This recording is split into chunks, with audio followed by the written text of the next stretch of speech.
Hi all. இது வந்து ஒரு டேவோட அப்டேட் விலாக் தான். மற்றபடி இது வந்து வெயிட் லாஸ் சேலஞ்ச் இன்றைக்கி கிடையாது. பிகாஸ் நான் வந்து ஈரோடு வந்திருந்தேன் இல்லைங்களா. ஸோ அது வந்து நான் ஆல்ரெடி 2 நாள் தான் பிளான் பண்ணி வந்திருந்தோம். ஸோ அதனால் ஒரு ஃப்ரெண்டோட வீட்டுக்கு போய் ஸ்டே பண்ணுற மாதிரி இருந்துச்சு. அதனால் அங்கே போய் ஸ்டே பண்ணிட்டேன். ஸோ அன்றைக்கி வந்து என்னால் ஃபாஸ்டிங் வந்து கண்டினியூ பண்ண முடியல. ஏன்னா வந்து அவங்கக்கிட்ட என்னால் ரீசன் சொல்ல முடியல. ஸோ வந்து நான் சுகர் டோட்டலாக அவாய்ட் பண்ணிட்டேன். பட் வந்து ஃபுட்டை என்னால் அவங்கக்கிட்ட அவாய்ட் பண்ண முடியல. ஸோ வந்து மார்னிங் பார்த்திங்கன்னா பிரேக்ஃபாஸ்ட் வந்து 4 இட்லி எடுத்துக்கிட்டேன், சட்னி சாம்பார் எடுத்துக்கிட்டேன். மிட் மார்னிங் ஸ்நாக்ஸாக வந்து திராட்சை எடுத்துக்கிட்டேன்.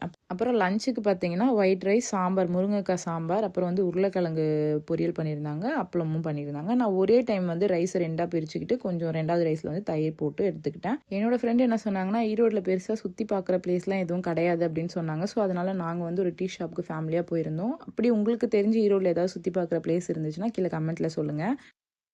இந்த ஸ்நாக்ஸில் பார்த்தீங்கன்னா நான் ஒரு பீஸ் எடுத்து சாப்பிட்ருக்கேன். அதனால தான் இன்றைக்கி டேவை வந்து வெயிட் லாஸ் சேலஞ்சில் கவுண்ட் பண்ணலை.